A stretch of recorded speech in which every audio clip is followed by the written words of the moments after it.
Live update Soundarya Rana வந்து car துப்பியிருக்காங்க. இவ ஒரு முட்டாளா இல்லை மடையனா அப்படின்னு சொல்லி தர்ற. நீங்களே அந்த ஆடியோ கேளுங்க. எதுக்கு இன்னைக்கு இந்த பாட்டு போட்டாங்க காலையில் கேட்டு சொல்லட்டுமா? சௌந்தர்யாட்ட வந்து கேட்குறான், எதுக்கு இந்த பாட்டு போட்டாங்க இன்னைக்கு காலையில் அப்படின்னு. சவுண்டு வந்து கேட்டு சொல்லட்டுமா? உண்மையாலுமே சவுண்டோட ரியாக்ஷனு வேறு லெவலுங்க. கேட்டு சொல்லட்டுமா அப்படின்னு சொல்லி செம்ம சம்பவம் அப்படிங்கிற மாதிரி இருக்குது. அதாவது இந்த ரணவ் அப்படிங்கிறவன் என்னென்னா ஒரு பைத்தியக்காரன் தான் அப்படிங்கிறது கன்ஃபார்ம் ஆயிடுச்சு. இன்றைக்கி வந்து காலைல பாட்டு போடுறாங்க, என்ன அடி ராக்கம்மா பல்லாக்கு அப்படிங்கிற அந்த பாட்டு போடுறாங்களா. உடனே என்ன பண்ணுறான், இந்த எதுக்கு பாட்டு போட்டாங்க அப்படின்னு சொல்லி கேட்குறா. உடனே சௌந்தர்யா இந்த மாதிரி சொல்லிடுறாங்களா, கேட்டு சொல்லிட்டா அப்படின்னு சொல்லி அதுக்கு சொல்கிறேன். அதுக்கு ஒரு காரணம் இருக்குது. ஏன்னா இன்றைக்கி வந்து பாரதியாரோட பிறந்தநாள்.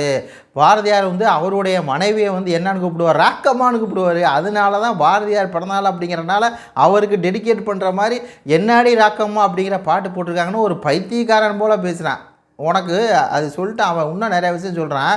அதாவது இங்கே என்னென்னா, டேய் உனக்கு தெரியலன்னா மூடிக்கிட்டு இருக்கணும். அதை விட்டுட்டு இஷ்டத்தை சொல்லக்கூடாது. கண்ணம்மாவா ராக்கம்மாவோடா பைத்தியக்கார. கண்ணம்மா தான் பாரதியார் அவரோட மனைவி வந்து கண்ணம்மான்னு செல்லம்மா கூப்பிடாது. இந்த கண்ணம்மா கண்ணம்மான்னு ஒரு பாட்டு வரும்ல, அழகு பூஞ்சிலை அப்படின்னு.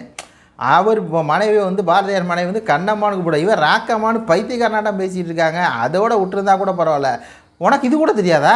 பாரதியார் பிறந்தநாள் கூட தெரியாதா? பாரதியார் ஏன் தெரியுமா? அவர் சுதந்திர போராட்ட வீரர். அவர் பிறந்தநாள் கூட தெரியாமல் என்ன எல்லாம் தெரிஞ்ச மாதிரி பைத்தியக்கார மாதிரி பேசியிருக்கான் பாருங்கள். ராக்கம்மாங்கிறான், பாரதியார் பிறந்தநாளுங்கிறான். என்னடா லூஸா? பாரதியார் பிறந்தநாள் நேற்றே முடிஞ்சிடா பைத்தியக்காரா. ஏன் பைத்தியக்கார மாதிரி போட்டிருக்கேன் அந்த பாட்டுக்கும் அது அவர் பிறந்தநாளுக்கு இதுக்கு என்னடா சம்மந்தம்? உடனே சொல்கிறேன் தெரியலன்னொடனே அவர் சுதந்திரம் வாங்கி கொடுத்தனால தான் நீ இப்படி சுதந்திரமாக பேசிகிட்டு இருக்கேங்கிறேன். சப்பா ஒரு பைத்தியக்காரன் போல் வந்து பேசிகிட்டு இருக்கேன்.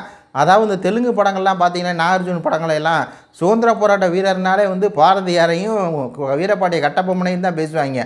வேறு யாருமே சுதந்திர போராட்ட வீரரே இல்லையா, வேறு யாருமே போராடலையான்னு பார்த்தா வஉசி நம்ம வஉசி சிதம்பரம் பிள்ளை போராடி இருக்கார். கப்பலை வாங்கி விட்டார்றா. மருதநாயகம் போராடி இருக்கார், திப்பு சுல்தான் போராடி இருக்கார், அழகு முத்துக்கோன் போராடி இருக்கார், புலித்தேவர், மருது சகோதரர்கள்லாம் இத்தனை பேர் இருக்காங்க. ஒரு மார்க்கமாக இருக்குங்க பேசினதே. அதுக்கு சௌந்தர்யா போடா என்னோட சுதந்திரத்தை என்னால் வந்து பெற முடியல, போடா ஓரமாக போடா அப்படின்னு சொல்லி காரி துப்பி விட்டாங்க. உங்கள் கருத்துக்களை சொல்லுங்கள். நன்றி, வணக்கம்.